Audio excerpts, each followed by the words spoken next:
If it's Wednesday, breaking news tied to Hunter Biden as a plea deal with federal prosecutors falls apart in dramatic fashion at a courthouse in Delaware, with the Justice Department warning that the president's son could face more criminal charges.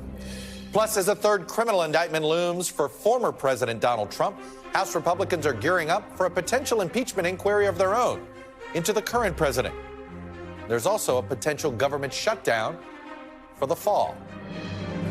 And a former military intelligence officer and UFO whistleblower testifies before Congress under oath that the government has been concealing a decades-long program and has actually retrieved alien spacecraft and evidence of non-human pilots under oath.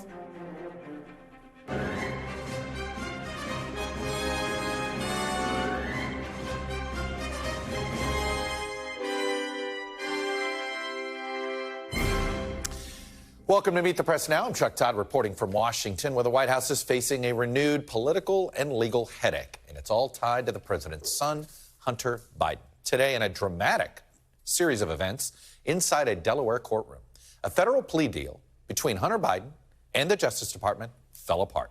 It came after prosecutors said that Hunter Biden could face additional criminal charges beyond the 2 tax misdemeanors that were originally in the plea deal.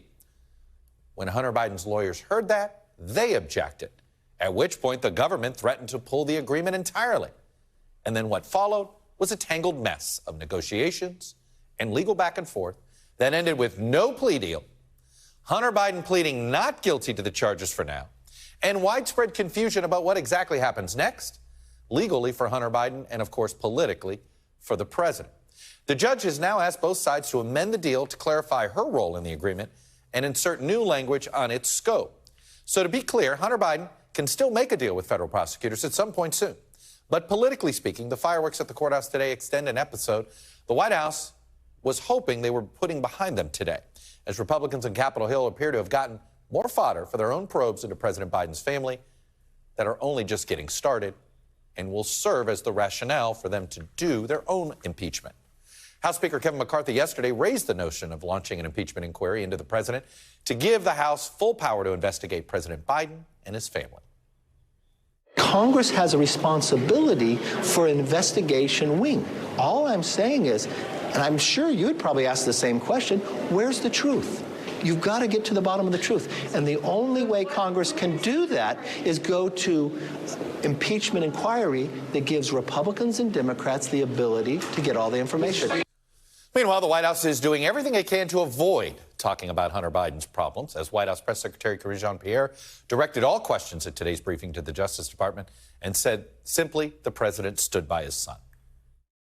Hunter Biden is a private citizen, and this was a personal matter for him. As we have said, the president, the first lady, they love their son, and they support him as he continues to rebuild his life. Meanwhile, it's worth pointing out that the Trump-appointed U.S. attorney in this case, David Weiss, is facing elevated scrutiny of his own due to the handling of this investigation after House Republicans heard public testimony from a pair of IRS whistleblowers alleging political interference in this investigation. That testimony came after the original plea deal was announced, which today dramatically fell apart. And it is worth noting that the House Ways and Means Committee, led by Jason Smith, the Republican of Missouri, did give additional information to the judge in Delaware before today's proceedings. Tom Winter is in Wilmington, Delaware, covering the latest in today's courtroom drama. Also in Wilmington is NBC News White House correspondent Mike Memoli, and joining us for some legal insight is a former federal prosecutor, Carol Lamb, who's, of course, an NBC News legal analyst. Tom, let me start with you and simply to try to get a better understanding of where we are at this moment. Is there going to be a trial for Hunter Biden? Well, if you look at the Hunter Biden docket, and I just did, it looks a lot like, to me, after a day where you have a first appearance and an entering of a plea, and then there's all sorts of filings that the judge has to put in about pretrial release and exclusion of the Speedy Trial Act. It looks as if this never even happened today, but for the order saying you two sides need to get together here and figure out what you're doing with this plea agreement and address the language and some of the issues that I have. It is possible, Chuck. I don't think it's likely, but it it is possible, based on our reporting, that this could eventually go to trial, and it certainly will if those two sides can't agree on the language. A couple of things to consider about here, and it's a little bit more in your realm on the politics than it is mine, but I found the language interesting in saying that a judge would have to be the arbiter of whether or not Hunter Biden had violated the terms of his agreement of the Pretrial Diversion Act. That pertains to the gun charge. It's more serious. It's a felony. And so I wonder if Hunter Biden's attorneys, in the lead up to this, thought, just a second, 2024 is around the corner. If there's a Republican president, would they try to find the smallest thing to jam up Hunter Biden and effectively be able to move forward with a Republican case? It's a little bit more in the speculation bordering conspiracy theory, but it is interesting language that's in there. Typically, that wouldn't be the case. Prosecutors would say, hey, you violated it. If you disagree with us, fine, we're charging you, and you have a process and ability to dismiss. So that's just one little nugget that I picked up on. I think it's going to be interesting to see how this goes from here in the context of the fact that prosecutors, and we've seen no evidence from our reporting of this, but prosecutors are very clear today this is an ongoing investigation. So that's my other question to you, Tom. You know, there has been... It was only the Biden legal team that made it seem as if everything was done and wrapped up. There had been, if anything had come out of justice, it was, well, there's still potentially more things we're looking at. They never said this was the end of things, but they didn't correct the record either when Biden's attorneys were going around essentially making everybody assume today was the day. What are we to make of that? Yeah. Well, I think from the Hunter Biden team's approach, you have a 5-year investigation. This has been over a year that they've been negotiating this plea agreement, or at least having discussions with prosecutors saying, I know you're looking at this, but you have to consider that. And that's something that's afforded when there's a tax investigation. So my sense of it is they felt like, look, we've gone over all of these issues. We've gone over and over and over again all of our specific points. If there was something else out there, would we have not heard that already? Would we have not already been given the chance to respond? We are not aware. Myself and my colleagues have been focused on the Hunter Biden investigation prior to the 2020 election, by the way, have not been aware of any recent overt steps, as I would call them, so people being called before the grand jury, FBI conducting interviews. And as you remember, Chuck, back earlier this spring, NBC News was one of the first to report that there was real angst amongst federal agents that this case hadn't been decided yet because they were done in their view of it. So, and one final thing before I let you go here, Tom, which is this issue of what else they could be investigating. Other than the whistleblower, I mean, it does feel as if since the plea deal was announced, what is the new piece of information that's out in the public? It's these whistleblower, it's the whistleblower testimony with the committee. It certainly looks as if, considering how aggressively this committee got that information in front of this judge, is it not what Justice was referring to? No, I think actually the judge handled that quite explicitly this morning. She said in addressing that letter, and apparently it was over 900 pages of exhibits that was sent to the court yesterday, the judge says, look, as part of this Rule 11 hearing, this plea agreement hearing, am I allowed to consider some sort of other evidence that has come up? Am I allowed to direct the government to reinvestigate, to investigate something else? Am I allowed to tell them what type of charges? Of course not. We have separation of powers in this country. So she really shut down that. And if people are trying to say that the Republican letter yesterday led to today's inquiries by the judge, I think they're stepping well outside the established facts of what occurred in today's proceeding. What could they still be investigating? Because they did say in the courtroom that, hey, there are other things they're investigating. Yeah, 15 feet in front of me in the front row. I think, Chuck, there is one other thing that's come up over the past several weeks, and that is that 1023 report from a confidential human source that was presented to the FBI about Hunter Biden and Joe Biden's business dealings abroad and allegations of payments. That was brought up during the Trump administration. It was brought up approximately 3 years ago. We haven't heard about anything as far as any charges or anything along those lines.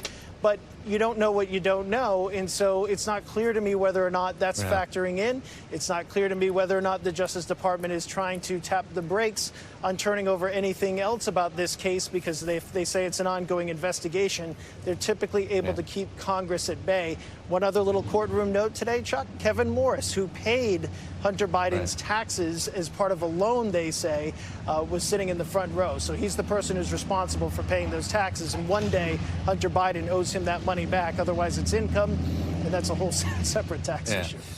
Tom Winter, thank you. Let me move over to Mike Memoli. And Mike, I guess the question I have for you is, how involved is the Biden campaign and the DNC in this?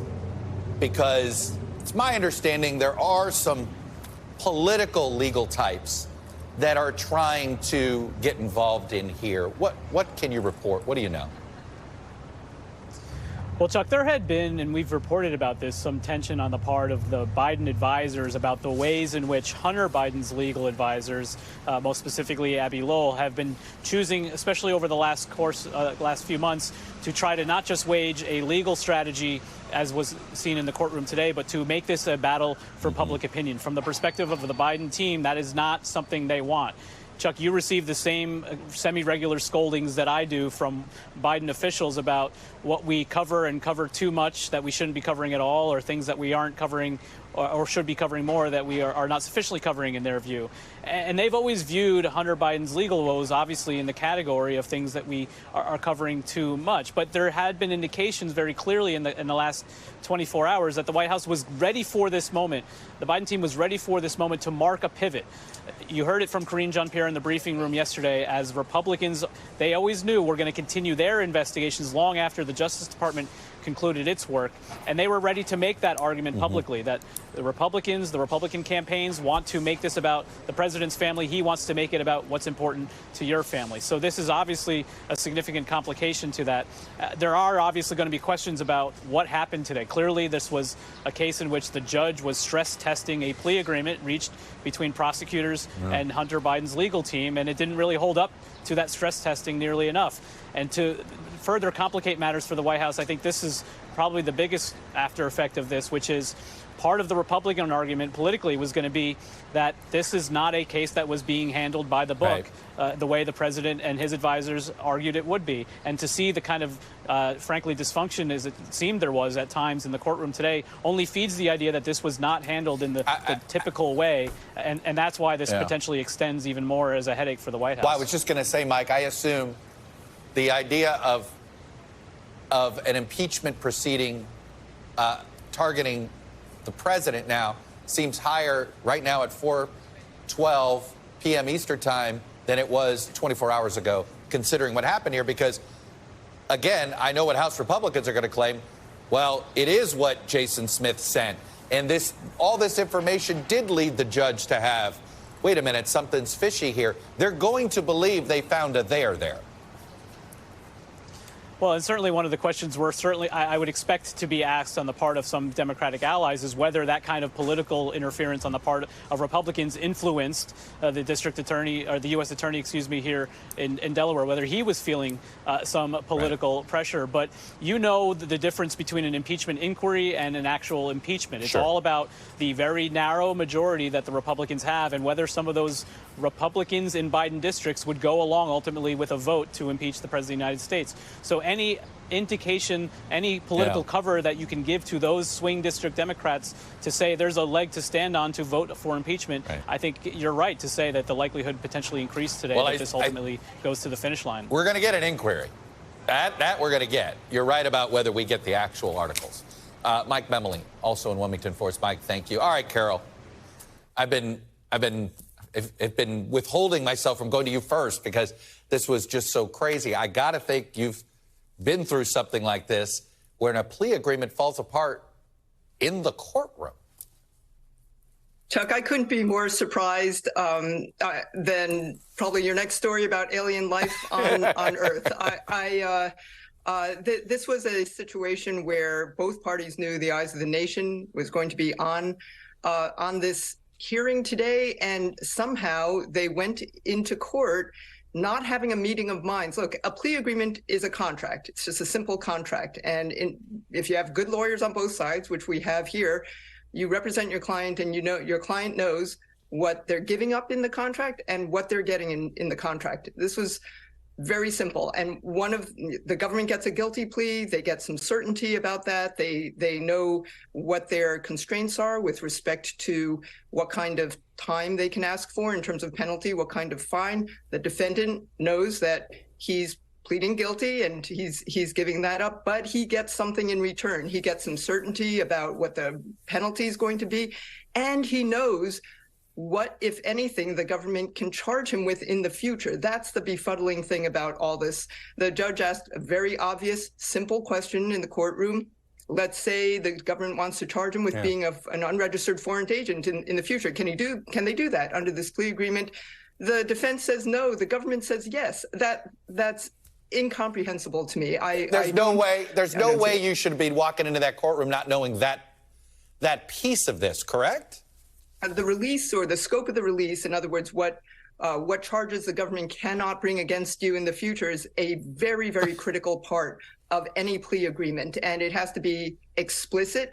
Can't be just some, he said to me in the hallway, don't worry, we won't charge you. It's got to be explicit in the plea agreement. And apparently it was not well articulated, and there was no meeting of the minds.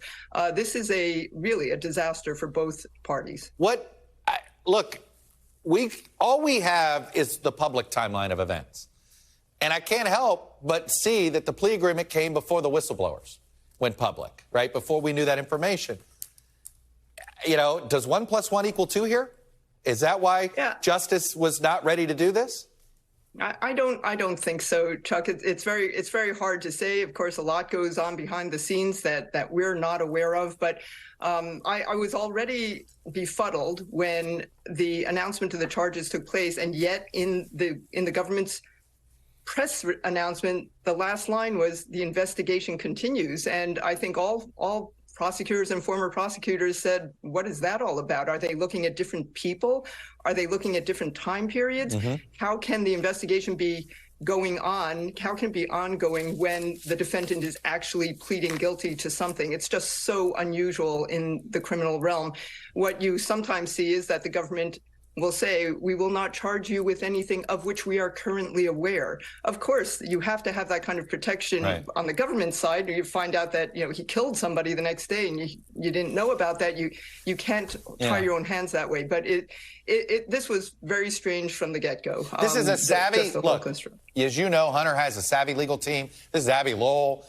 I mean, he's dealt with justice. He's dealt with these white-collar plea agreements a million times over here. The only other explanation that this looks like, were they just hoping that pleading to this stuff would sort of be the pound of flesh Justice was looking for, and then all of a sudden when the judge asked, Justice wasn't ready to say it?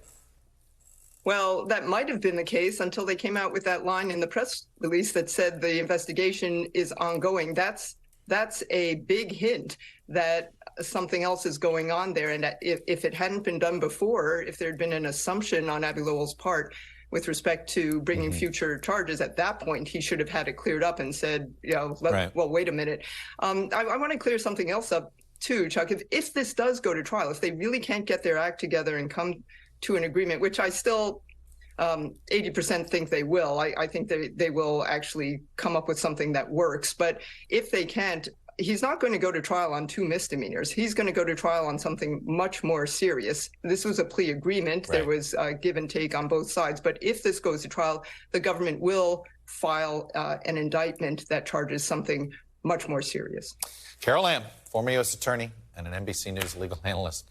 A wild day in a Delaware courtroom. Thanks for your expertise on that. Coming up, fuel to the fire, how the legal drama surrounding Hunter Biden's plea deal could complicate the president's re-election campaign as House Republicans ramp up talk of an impeachment inquiry, plus turmoil in Niger. The White House says it's, quote, gravely concerned about a potential coup attempt in the country as we speak. We're going to take you live to our own reporter on the ground in the West African nation. Up ahead, you're watching Meet the Press Now.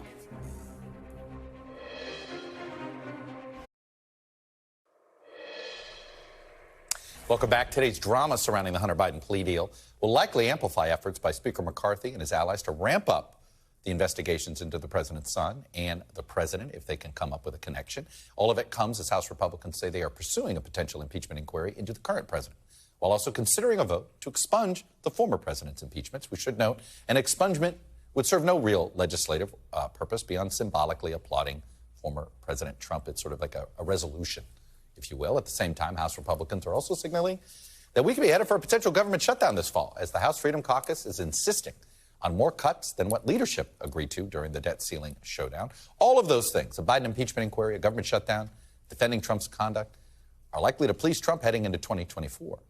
But what about voters? Joining me now with the latest from Capitol Hill, we have our senior national political reporter, Sahil Kapoor. So, Sahil, it's always felt as if an impeachment inquiry by House Republicans is some sort of retribution for the last Congress, for Democrats impeaching Trump twice. And it looked like it was going to be Mayorkas, maybe Garland. And now it seems it's McCarthy himself is saying, no, if we're going to do this, it should be for President Biden. How serious is this? What's the steps to watch for here? Chuck, I think it's very clear that House Republicans are training their sights on President Biden, not going with an impeachment of a cabinet member, as some had initially suggested. And the steps to watch are as follows. The Speaker has essentially made clear that there will be an impeachment inquiry. That'll be led by the Judiciary Committee. After that, there will be formal impeachment proceedings and articles written up. The committee has to pass it. And then a majority of the House of Representatives has to vote to say the president committed high crimes and misdemeanors. They can define that however they want. There's no legal bar or evidentiary standard they have to meet. Right now, the votes are not there. There's been mixed reaction from House Republicans about this idea of moving forward with an impeachment inquiry. Naturally, the hardliners who have been pressuring McCarthy to do this for months are happy about it, but many other institutionalist Republicans, center-right Republicans, those from Biden districts, are not ready to endorse that step yet. And then there's Senator Lindsey Graham, who's been in Congress for the last 3 impeachments. I asked him about the politics of this, and he had some interesting comments. Let's play what he had to say. I would say that probably President Trump got a boost because, you know, the public, the base, it didn't hurt him with his Republican base. Could Biden get a boost? Could. It depends on what they find. I think if you're impeaching a president for something that the public can relate to and that rises to the level of sort of a political death sentence, you know, then that's different. It didn't for Clinton. I've been involved in about every impeachment in the country, and, you know, no one's been convicted yet. And notably, the NRCC chair, the man tasked with protecting the House Republican majority, who I talked to yesterday, played down talk of impeachment, said no one's talking about impeachment yet. He insisted that they're just trying to gather facts, Chuck. Very quickly, James Comer and Jim Jordan have been trying to get a pound of flesh on the Bidens for a long time, and it turns out to be Jason Smith at Ways and Means. What does that tell you? Well, I mean, they're certainly happy that the Hunter Biden plea deal collapsed. They say the plea deal was bad to begin with. They see this as emboldening their investigations, you know, to go forward. And yes, it was Jason Smith who had those IRS whistleblowers who made a lot of insinuations that President Biden was involved. But again, no direct evidence, Chuck. There's some smoke here, but there's no fire that leads back to the White House, to 1600 Pennsylvania Avenue. It's always what they're missing. Right. They don't have anything that touches the actual president. Before I let you go, I want to ask you about what was a pretty alarming moment at Mitch McConnell's weekly press conference. Let me play it. Well, good afternoon, everyone. We're on a path to finishing the NDA this week. It's been good bipartisan cooperation and a string of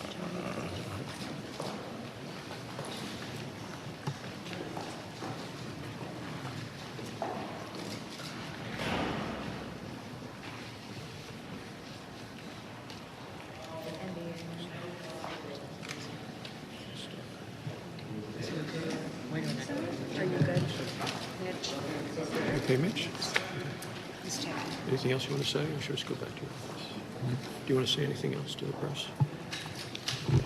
Let's go back. Go ahead, John. I'll take it back. Let's go back to you. Go ahead, John.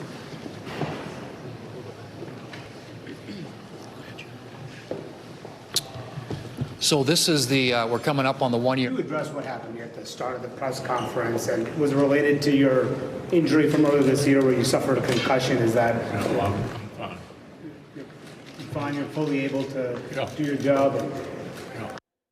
Now, Sayeli went through with the rest of the press conference. Look, he's been noticeably slower since he got back from that concussion, but that was a moment that I think alarmed some folks. Without a doubt, it was a very strange moment. You could see the looks of concern among the Republican leaders who were standing right next to him. Notably, it was John Barrasso, a member of that leadership team who was a doctor himself, who ended up tending to him, kind of walked him away from it. Now, McConnell did come back, as you point out, and did take questions. He looked a little pale, but he did answer the questions fine. I was among the reporters who asked them. His office said after the fact, pointed us to the fact that he said he was okay, and said that, quote, he felt a little lightheaded and stepped away for a moment. Added that he came back to handle the Q&A and emphasized that he handled that okay. It's not the first health episode that we've seen from Senator McConnell, who is in his 80s now, has been serving for a long time, and certainly it'll draw some concern. But his office playing this down, saying he's okay. Sahil Kapoor on Capitol Hill for us. Sahil, thank you. Let me bring in the panel. Marianna Sotomayor, congressional reporter for The Washington Post. Symone Sanders-Townsend, host of Symone on MSNBC, former senior advisor to Vice President Kamala Harris. And Pete Seat, a former White House spokesperson under George W. Bush. He was a Republican president. How long ago, Pete? Far too long ago. It's nice to see you. Marianna, let me just start with this coming fall chaos. You know, it's funny. It's like you have the presidential campaign, which is over here, and then you have what House Republicans seem to be deciding we're going to have our own events. Maybe it's a government shutdown. Maybe it's an impeachment inquiry. Maybe it's both. But the politics of this are so... Lindsey Graham basically hinted at it. The last two impeachments, this is not a trend. We've had 3 total impeachments in the last 25 years, right? The second Trump one was sort of he wasn't in office. But the first 2, Clinton and Trump, improved with their base. Yeah, it's interesting to see the calculation. I think, at least for the House side, what I'm hearing from a lot of Republican lawmakers is we're getting to the point where McCarthy's leadership is really going to be tested. I have heard since literally the weeks after that he was elected speaker that the most contentious point of his speakership is going to be the government funding fight.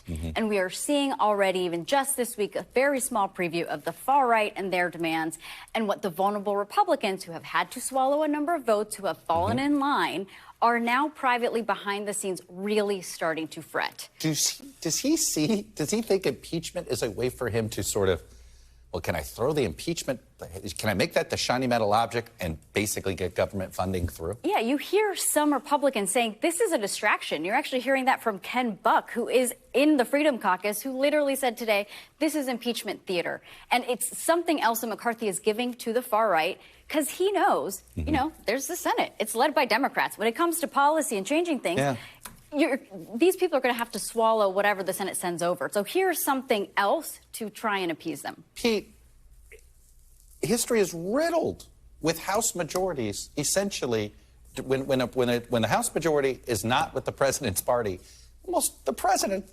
party almost always benefits when they play shenanigans like this. And the old guys know it. The Tom Coles of the world know this is a mistake. Well, I think saying that Kevin McCarthy is between a rock and a hard place is being kind to his position right now. As we all know, it took, 78 votes for him to become Speaker. And I think, you just look at some of the language he's using as he talks about this potential impeachment inquiry. He's saying we could do it. And then today, behind closed doors with the caucus, he said, well, we don't have enough evidence to warrant this right now. He's trying to play both sides. He's trying to give to those hardliners, to those stubborn members of the Freedom Caucus, something to chew on, a sense of hope, and to those moderates, trying to say, hey, chill out. We're not doing this tomorrow. You know, Symone, over at the White House, on one hand, politically, if you want to impeach, you want to do this, it's politically likely to benefit the president. You want to shut down the government? Every time that's been done, it is accrued. However, slowing down the economy is bad for the president. Like, how do you negotiate a spending bill right now? How do you negotiate this when you're sort of seeing this? They pulled it through once with debt ceiling. How do you do this? Well, look, I think I honestly think the White House's strategy with Kevin McCarthy changed during the debt ceiling calculations. If you remember, for a very long time, the White House and the president were saying, we're not going to negotiate. We're not going to talk about the bill. They didn't respect him. They had no respect for Speaker McCarthy. They didn't think he had control, Exactly. Did they? He demonstrated, and I think what changed is that there was a vote that happened prior to Easter. It was before they started negotiations. Prior to Easter, he got something passed. He walked the walk. And then the White House said, okay, look, we're going to have to play ball.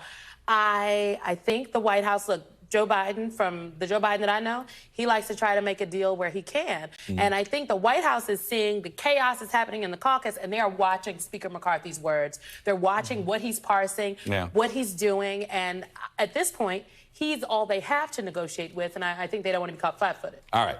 The easy part is dealing with the politics of this. Hunter Biden's personal.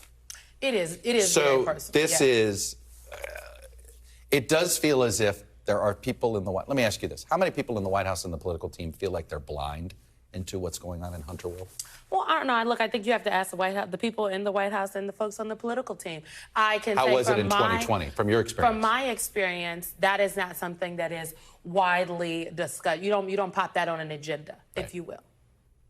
Okay. So do they feel as if they just deal with this as it comes? Look, I think the reality is that this is something that if anyone is shocked by, we can be shocked by what happened today in the courtroom. Went into the nail appointment, thought there was a run-of-the-mill situation, come out of the nail appointment, all hell has broken loose, okay?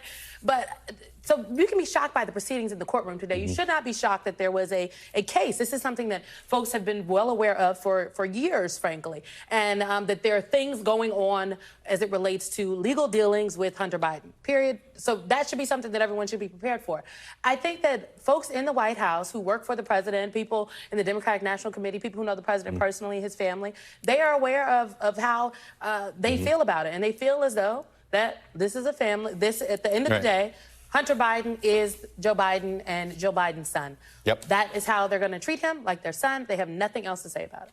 Pete, let me pivot to your side of the aisle. I want to put up this poll today that's sort of a reminder. Tim Miller over at The Bulwark likes to say there's two primary campaigns and we're all covering one that is a fantasy, which is mean that there's a competitive one. Let me put up these numbers. Who's the strongest Republican candidate against Biden? 45% said definitely Trump. 24% said probably Trump, all right? We are literally looking at 70% of the party versus 30 thinking that Trump is the strongest candidate against Biden versus 30 that do not. And we've been at this for a long time now. This is, I don't want to hear the words early out of your mouth, like at this point, because I don't think it's early Well, there goes my entire talking point. I say that because it's not early anymore. I mean, is the Republican primary a fantasy, basically the equivalent of fantasy baseball? I will actually make the early case for 1 second. A lot of people are focusing on Ron DeSantis and laying off or firing 30% of his staff yesterday.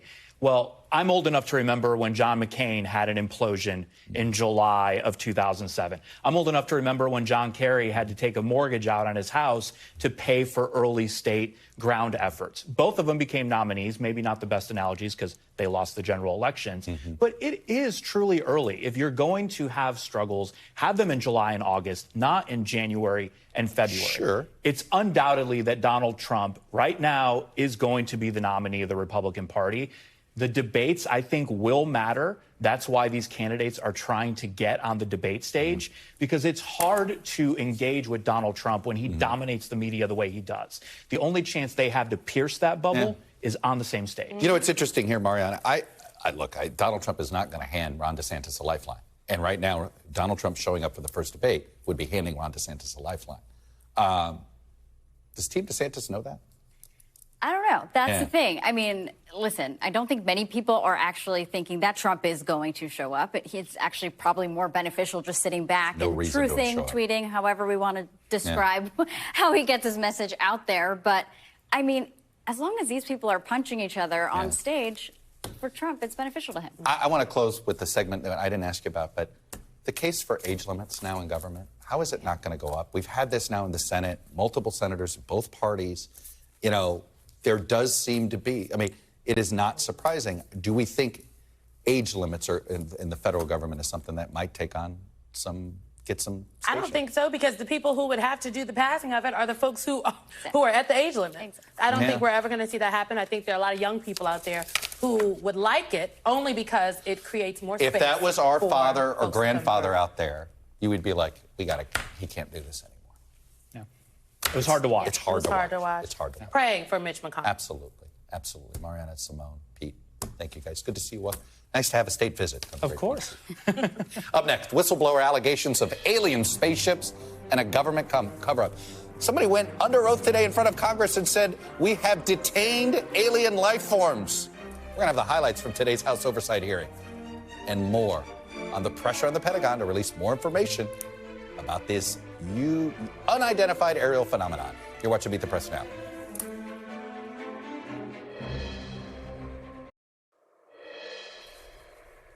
Welcome back. Lawmakers on the Hill today held a hearing on unidentified aerial phenomena, also known as UAPs, or used to be known as UFOs, amid growing public interest about potential extraterrestrial life beyond planet Earth.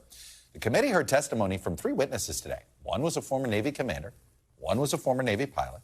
Both of them claim to have seen UAPs, as well as a former intelligence officer who goes a step further, and he alleged that the government is concealing a, quote, multi-decade crash of a UAP and a retrieval program.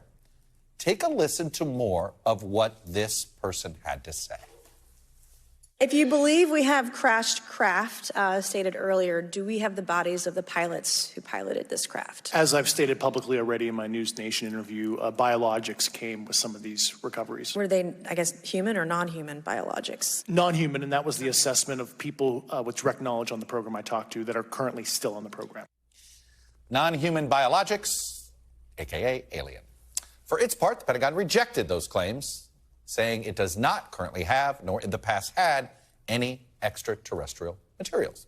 The hearing comes as more lawmakers are calling for increased transparency surrounding UAPs and their potential threat to national security. And both NASA and government officials have said there is no credible evidence of extraterrestrial activity here on Earth. Our congressional correspondent, Julie Sirkin, has more on today's hearing. So, Julie, look, I remind people, you testify before a congressional committee, you're under oath. On this front, where does this investigation go next? Look, this is one person's sworn testimony, but it is hearsay. I don't think he said he was there.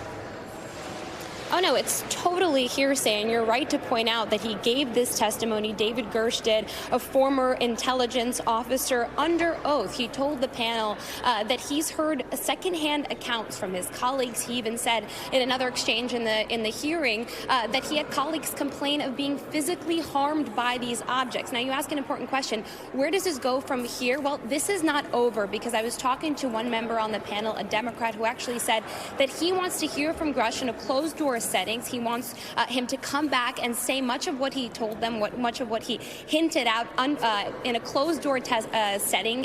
Gersh multiple times had said that there's a lot of things he can't reveal to the committee, but he did accuse, essentially, the government of not being transparent or forthcoming enough about it. And look, no matter what you believe, whether this is a balloon, an alien, a plane, or a bird, this is a significant moment in which, for the first time after last year's hearing, we heard from Pentagon officials, but for the first time we're hearing from a witness, from a whistleblower here, who says that he has heard of different accounts that the government may be hiding what they actually know about these extraterrestrial aliens, as he called them, or whatever the heck it is flying out in the sky, Chuck. So, Julie, I mean, if somehow the government has obtained these craft that indicates there are crashes, was there evidence? We know there have been people, we've said Navy pilots, commercial pilots have seen unidentified objects, and we've been chronicling that. Is there anybody chronicling crashes that we can't explain? Well, that's kind of what Congress wants the government to go back and start doing more of. We have heard in the last few years, whether it was passed through the National Defense Authorization Act or any other intelligence reports that we've seen from Congress, they want the government to have a closer eye at investigating it. We know that they started this task force to investigate UAPs, but even just recently, as a few weeks ago, there is a very real effort from the Senate, from the House, for the government to do more on this issue, and that's exactly what they're calling for in this year's NDAA. We saw bipartisan amendment, for example, from Senator Chuck Schumer and others, including the intelligence ranking member and chair, for the government to do just that, to publish this information, to make it public, and by the way, to not retaliate against whistleblowers who come before Congress to try and tell their stories. Julie, in 20 years, it'll be fun to go back and look at this day of congressional hearings, courtroom dramas, and find out which one of these stories is the one that had the most legs. It could be the story you were covering today. Julie Sirkin on a quite not your ordinary Congressional Committee day. Julie, thank you. Up next, the U.S. calls for the release of Niger's president after presidential guards appear to have detained him. What happened that had the United States National Security Advisor going on the record about this? More on this breaking news story ahead with our own Courtney Cuby, who is reporting live in Niger. You're watching Meet the Press Now.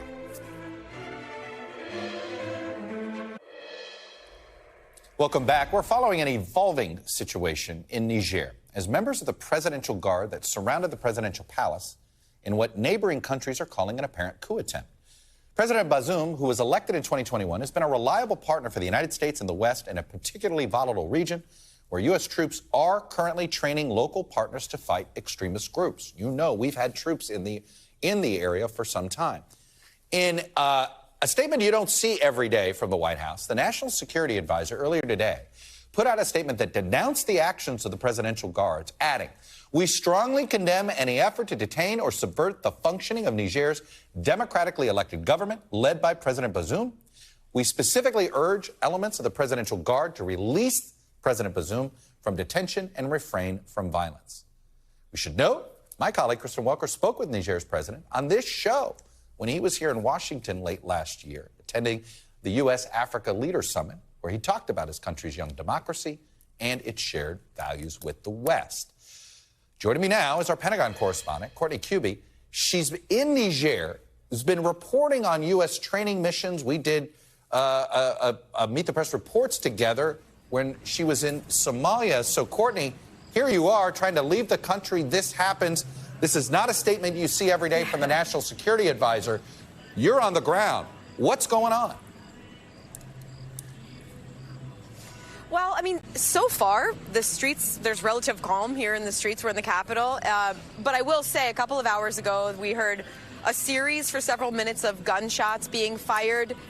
The assumption, the belief, is that may have been an attempt to disperse a crowd that was growing around the presidential palace, where the president is believed to still be held, along with his wife, by his security forces. Since then, we haven't heard anything else. But I think the reason that we saw such a strong statement coming out of the White House from the National Security Advisor is because the exact reason that we're here, Chuck, and that is because this is really one of the focal points for the U.S. military and for the national security apparatus of the United States, where they are focused on an effort to combat terror groups. Now, there's two main terror networks that are really threatening Niger right now. One is an al-Qaeda affiliate known as JNIM, the other an ISIS affiliate called the Islamic State in the Greater Sahara.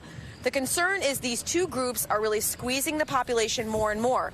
The U.S. military is here now trying to help the local Nigerian military forces train them so that they can combat those terror networks. Courtney, excuse me. Do we think other countries are trying to interfere here? We don't know. Candidly, there's a lot that we really don't know about what's going on right now. The reality is, early on this morning, when we first heard that this was happening, the presidential office put out a statement, a tweet, that seemed to imply that the president was still in power and that this was a rogue element, a small rogue element, but that tweet was later taken down. So at this point, we don't even really know who's in control, if the president has actually been ousted. Right. There also doesn't seem to be any indication that the military is a part of this as well. It seems to just be the presidential security forces. But again, we're talking to sources, U.S., foreign sources, military sources, everyone that we can. And we just don't really still have a good sense of exactly where the situation is. Even though we're right here, we can see the presidential palace from where we are here, but we still don't really know, Chuck. Well, look, we have U.S. military personnel in this country. This matters a lot, whether they can be safe in that country. Courtney, you stay safe, and we look forward to getting you home as soon as possible.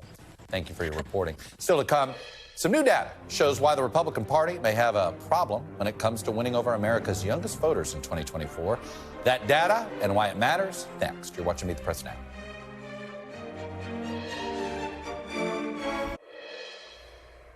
Welcome back. If the Republican Party was hoping to target younger voters in 2024, they got a lot of work to do.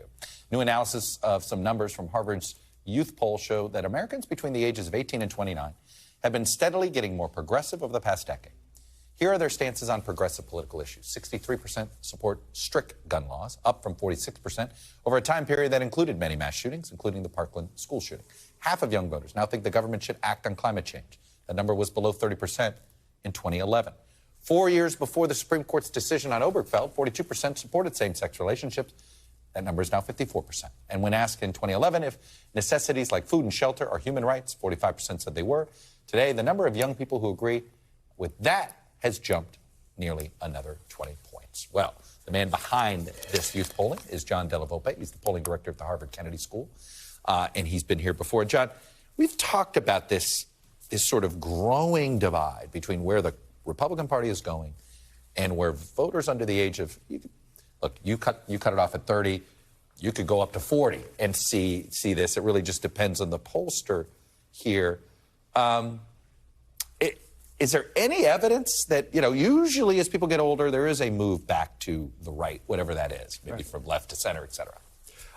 Chuck, what we're talking about is not one but two generations now of Americans, millennials and Gen Z, who basically have a shared sense of values. What you just shared with that data is that Gen Z is becoming more urgent, but also even more progressive. And that coalition will be 40% of all voters in 2024. And when we think about a divided nation, I think perhaps the best prism to look at that is it's the divide of people over the age of 41, Gen Xers, baby boomers, and people under the age of 41, millennials and Gen Z. It is that group that blunted that red wave just 6 months ago. I'm curious, are you seeing any difference between those that have young families and don't?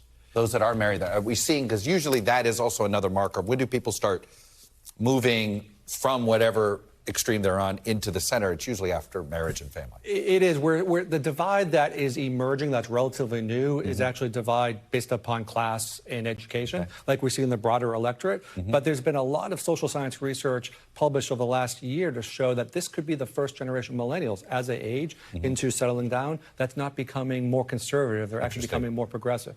And what we've seen, not just in the U.S. in terms of these values, but also in the West and Europe, the UK, as well as in Canada. It does seem as if the potential Republican vote electorate is shrinking. I mean, we've seen it. They skew older. Is this still a case, though? I've seen it's an interesting curve. It feels like the oldest voters don't skew as conservative. It's more of it's I guess 50 to 70, isn't it? Is the heart of the. It is, and it's about that. It's about that Gen Xer and early baby boomer. And I go back to what was the experience of each generation. I always say it's Reagan. It's Reagan, right? And what did he say about government? Right. Government is the problem, not the solution. And not only that, I always say, and what did Bill Clinton say about 8 years later? He says, he said the era of big government is over. Right. So here was a Democrat affirming Ronald Reagan's vision. Exactly. But now what we see is two generations who, there were big four issues that we talked about. The concerns about climate, the concerns about LGBTQ rights, fundamental safety in terms of their personal safety, as well as a belief that government is required to solve those issues. All right. Cynicism and apathy are the two things that sometimes inflict younger voters here. I don't think this is an apathetic generation, but they are cynical. My concern is that over the last few years, they're becoming more cynical. Part of it is a defensive mechanism, I think, because they're trying to manage their news habits because of the stress and anxiety that they already have. So I think that elected officials and folks who care about civics need to start early in this cycle. They don't believe government can solve problems. I mean, that is a concern of mine with this younger cohort, is that they very much see all these problems and are like, well, these guys can't solve it. Well, they want government. That's the thing. Yeah. They don't trust government, but they believe that... but they believe they need a system. Exactly, in a government. But the good news is I think we see a lot of young people still engaging in record numbers. Is there a conservative message that you think could resonate with younger voters? Does anybody have one? It's not about message, Chuck. I think it has to start with values. It has to start with values, and then message comes second or third. And right now, when it comes to like guns, the culture, reproductive rights, they're just not in the same. Diametrically opposed. And not only that, is they're using younger people as pawns, I think, in the culture war. It's not just ignoring them. It's actually kind of running a thumb in the eye. Almost using them as a political wedge. Whether it's student loans, LGBTQ rights, education, some of the things. Yeah. Well, it's not like your polling hasn't been a flashing yellow light to the conservative movement. We'll see if they heed the warning. It's good to see you. Thank you, John. And thank you all. I'll be back tomorrow with more Meet the Press Now. NBC News Now coverage continues on this extraordinarily busy news day with Hallie Jackson right now. Thanks for watching our YouTube channel. Follow today's top stories and breaking news by downloading the NBC News app.